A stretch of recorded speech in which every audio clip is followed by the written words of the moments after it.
Hi all, I'm Ihor, a lead backend engineer at ORIL. If you're tired with dealing with performance issue during your Java development, this video is for you. Nowadays, no progressive application works without a caching or some type of in-memory data grids. That's where Hazelcast comes in. A Hazelcast is an in-memory data grid. It's one of the best in the industry and it always does what it's supposed to do. At ORIL, we use Hazelcast in many different projects, whether we are dedicating some part of data storage to it or managing WebSocket sessions. Hazelcast helps us deliver high quality and fast loading software. Let's look at one of our cases where we redeveloped an app with this technology. Initially, the app couldn't work at full capacity and keep up with the user demand.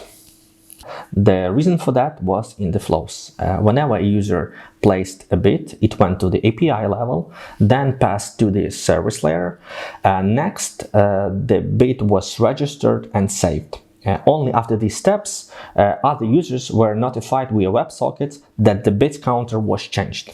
As we understood that the most time-consuming action was interaction with the database, and we embraced finding a solution that would be faster than direct database interaction.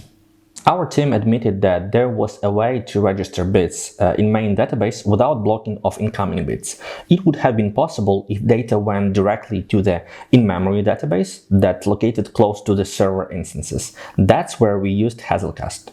And now, as a user places a bit, it goes to the API, service, and then stored at Hazelcast. Compared to sending bit direct to the main database, this flow proved to be almost 20 times faster. We still use the main database, but do it in a non-blocking, asynchronous way. As a result, the app can register 20 times more bits in 1 second than the previous solution. Mission accomplished.